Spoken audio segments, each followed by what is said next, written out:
Na nossa vida diária, é muito importante a relação que estabelecemos com os outros. O nosso próximo, sem dúvida alguma, é a extensão de nós mesmos. E por causa disto, temos que convir quanto à importância desse relacionamento social. Normalmente, temos ouvido falar, muitas vezes, dos períodos, das fases em que o mundo é acicatado pelos atos negativos, pela desonestidade, pelo desplante, pelo antiético ou pelo imoral. Naturalmente que quando pensamos nessas coisas, avaliamos todos esses fenômenos relacionados aos outros.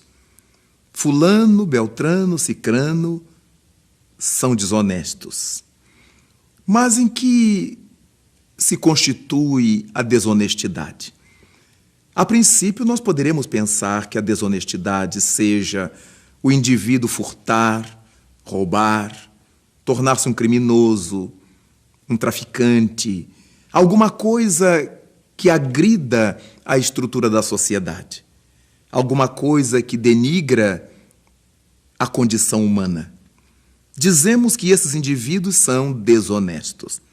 Alguém que fraude alguma coisa, fraude imposto de renda, fraude os compromissos que tem que cumprir, minta para não dar conta dos seus deveres, chamamos essas pessoas de desonestas. E quase nunca nos apercebemos relativamente ao nosso próprio grau de desonestidade. Mas o mais importante do que refletirmos em torno da desonestidade será falarmos a respeito da virtude oposta, que é a honestidade. Parece que o velho Rui Barbosa, na sua época, previu um fenômeno que hoje nós estamos vivenciando a largas. Dizia o Águia de Aia que chegaria um tempo em que o desplante antiético e imoral chegaria a tal nível que o indivíduo, que o homem teria vergonha de ser honesto. Parece-nos que isto vem acontecendo cada dia com maior intensidade. As pessoas, de modo geral, passaram a desejar se nivelar por baixo. Parece que para muita gente o bom é nivelar-se pelo inferior. Parece que é feio a pessoa ser digna, ser nobre, ser boa. Quando o indivíduo é do bem, se diz que ele é moralista. E passamos a ter uma vergonha enorme de ser moralista, como se moralista fosse um palavrão, como se ser moralista fosse uma ofensa. E deste modo, vamos abrindo mão dessa prerrogativa de ser honesto. Daí então, vemos quanto que a garotada, a juventude sem muito boa orientação, gosta de acompanhar os seus ídolos desonestos.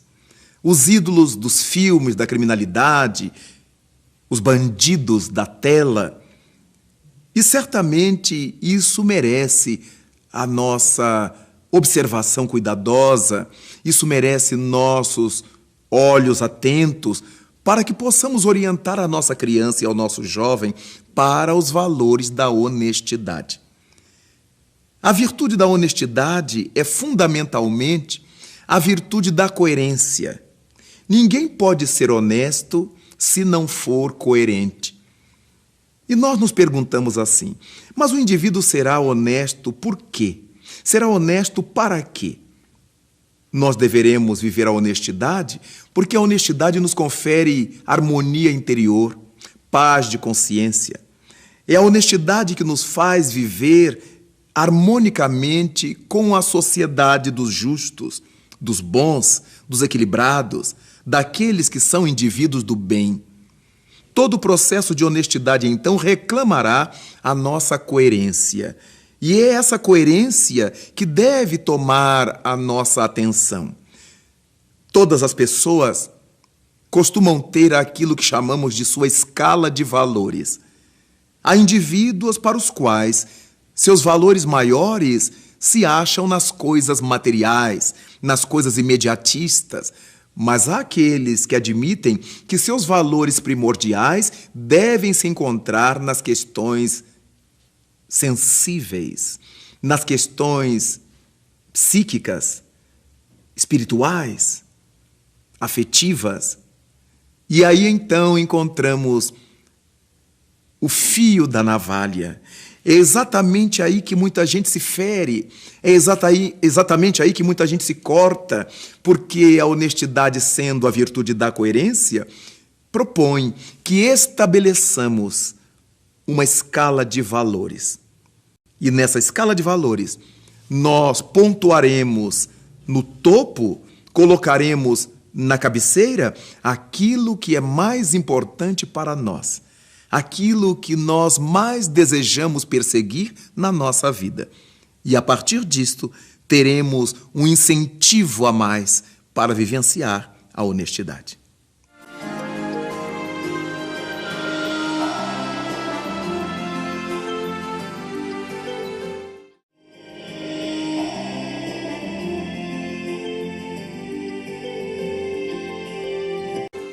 A partir dessa concepção de que todos precisamos ter uma escala de valores, e quer tenhamos consciência disso ou não, todos temos a nossa escala de valores, passamos a verificar que a honestidade precisa começar por nós. Devemos aprender a ser honestos conosco mesmos. Mas o que seria essa honestidade autovivenciada, vivenciada conosco mesmos? Fundamentalmente, deveríamos aprender a vivenciar, a pôr em prática, as verdades que nós vamos conhecendo, gradativamente. Ninguém consegue colocar em prática da noite para o dia um novo ensinamento, uma nova proposta moral. Nós aprendemos que primeiro se desenvolve esse aspecto intelectual da vida, primeiro nós aprendemos coisas em nível intelectual e depois, com essa experiência que o intelecto nos vai dando, conseguimos colocar em prática, pouco a pouco. É por isso que vemos muita gente religiosa que vive de forma estranhíssima. Vemos muitos médicos, pneumologistas, que fumam. Encontramos pessoas que tratam da mente dos outros, enlouquecendo a própria mente através dos expedientes mais estranhos. Achamos as criaturas que se entregam às drogas. O tabaco é uma droga, mas ele ensina para os outros como manter a saúde. Ele pede a Deus que lhe preserve a saúde. Ele pede a Deus que lhe dê saúde. Como falamos, a honestidade é a virtude da coerência. Mas como pode ser coerente uma pessoa que pede a Deus saúde e queima a saúde na ponta dos cigarros, dos charutos, dos cachimbos? Como pode ser coerente uma pessoa que pede a Deus equilíbrio e se encharca de alcoólicos que o faz perder a lucidez? Como pode alguém pedir a Deus paz na terra, paz para si, para a sociedade, se tem o nervo à flor da pele, se é uma pessoa de pavio curto, se não suporta ouvir nada de ninguém, nada que a contrarie, se é uma pessoa que somente gosta de ouvir elogios, ela é completamente desfocada da coerência. Desse modo, é importantíssimo que aprendamos a ser honestos conosco. Aqueles princípios já aprendidos e que são positivos para a nossa vida, vamos começar a fazer esforços para colocá-los em atuação. É natural, teremos que fazer esforços. Nós somos espíritos que provimos de um passado muito remoto, de muitos equívocos diante da consciência, muitos erros, muita tragédia que realizamos conosco mesmos e com os outros. É natural que agora que nós estamos desejosos de nos voltar para o bem, para o amor, para a luz, aprendamos gradativamente a ter essa coerência e a vivenciar o bem que nós pregamos para os outros e a atuar na paz que queremos para o mundo e a participar desse movimento de renovação do nosso planeta. E isto significa ser honesto com os nossos princípios. A honestidade não será somente a criatura não roubar, não furtar, não matar, não mentir, mas começaremos a ver que quem é capaz de mentir, de fraudar, de denegrir, de caluniar, será capaz de roubar. Porque já começa por roubar a paz dos outros, por roubar o espaço do outro. Toda criatura que é capaz de iludir as pessoas, de contar vantagens para tirar proveitos, ela será capaz de matar.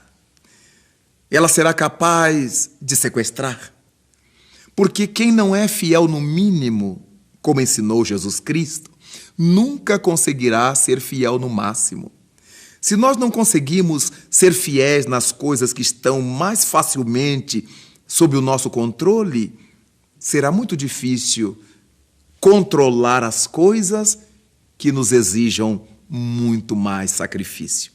Daí é importantíssimo verificar que nesses dias tumultuados do planeta, nós sentimos a necessidade da honestidade. Quando sentirmos alguma coisa em relação a alguém, boa ou não, digamos a esse alguém, e não ao entorno, nos trabalhos da intriga, da maledicência, da fofoca. Fulano, não gostei do que você fez. Beltrano, por que você fez isto comigo? Qual era a sua intenção? Mas quando gostarmos, também que tenhamos a grandeza de dizer muito obrigado. Meus parabéns, você foi muito feliz e me fez muito bem. A honestidade é essa virtude que não teme dizer sim e nem teme dizer não. É por isto que o apóstolo Paulo nos pergunta nos Atos dos Apóstolos: que vinhes fazendo pelos caminhos? Vede prudentemente como andais. Andai como filhos da luz. E todo filho da luz, todo ser lucigênito, não pode andar sem espalhar claridade. E isto é ser honesto.